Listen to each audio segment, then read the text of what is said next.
Hi, I'm David Greig, and join with me at this time is Dr. James Rhoads, who is a student advisor of the mock conventions. Dr. Rhoads, thank you for taking the time to meet with me. Well, thanks for having me. Now, I personally didn't know this a lot about the mock conventions. I'm wondering if you could briefly describe kind of what happens at these mock conventions. Sure. Once every 4 years, the college puts on a convention that attempts to simulate the political conventions, the national political conventions. And what we do is we debate the issues that are out there in the political environment, and we principally nominate a candidate for president. And it's always been for the party out of power, so in this case it's the Democratic Party. Okay.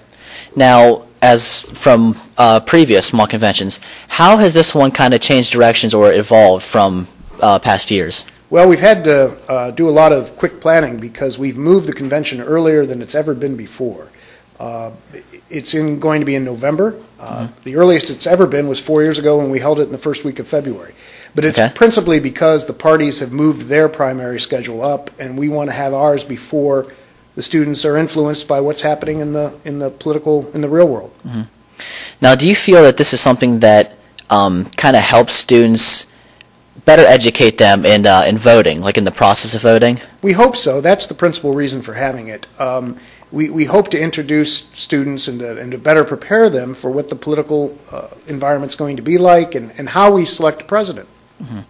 Now, do you guys actually have actual politicians come to these?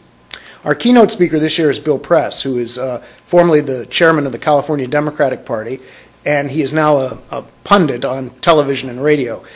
So he'll have some very interesting things to say about the current campaign.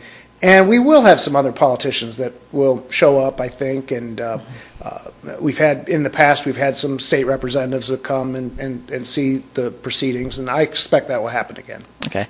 Now, these mock conventions, they aren't something that happen in a lot of colleges, like throughout the nation. Mm-hmm. Westminster's actually kind of in a special club. We are. We're the second oldest. Only Washington and Lee's University's mock convention is older than ours. Been doing this since 1936, and one of the neat things about it is it unites all the alumni. Everybody who's been to the college in the last 70 years has had this experience, and it's I've seen people at homecoming, alumni who say, "Well, I was a delegate in 1956 or 1968," and it's a unifying experience for Westminster. So what made you kind of get involved in these mock conventions, being that you're the faculty advisor? Well, it's really my area of expertise. I teach the American politics courses at the college, so it's a natural for me to be the advisor for this event. Okay. Now, I know a lot of the students get involved. Mm-hmm. How many of the student population actually gets involved and helps out with the mock convention? Well, we've got a committee of 16 students who are currently planning and organizing and promoting the convention, and we hope to get as many students involved as possible. Now, it hasn't. In the last several conventions, we've probably had about 60 to 70% of the student body participate. So you get a big percentage of the students that participate. Yeah, and we hope to do the same this time. Now, I know that people portray kind of the candidates. Right. Are there any repeating students from the previous year that are doing this now? There are a few. There's a few fifth-year seniors who remember their experiences as first-year students.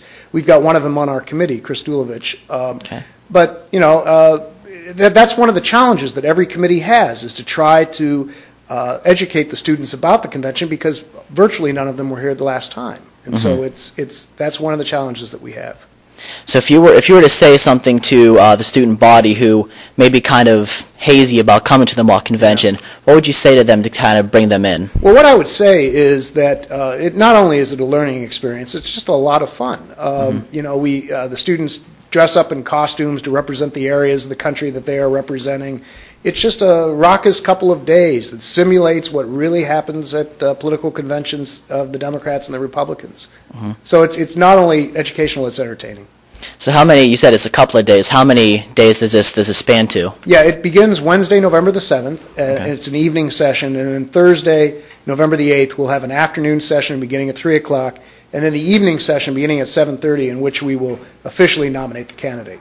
And now whoever gets nominated, is there any kind of like special incentives for the person that gets nominated? They receive anything for getting the nomination? You're talking about the real candidate or the student The student that represents them. No, it's just, we've got 3 students who are representing the 3 candidates, Senator Clinton, Senator Obama, and former Senator Edwards. And it's just a matter of trying to promote their candidate and, I suppose, a sense of self-satisfaction if they could win it. Now, do you personally have a favorite candidate? I do have a favorite candidate, but I would not reveal that to you or anyone else. Keep it to yourself. Yes, sir. Yes, sir. All right. Well, Dr. Rhoads, thank you very much for taking time out of your schedule to meet with me. My pleasure. Stay tuned. More County Line is on the way.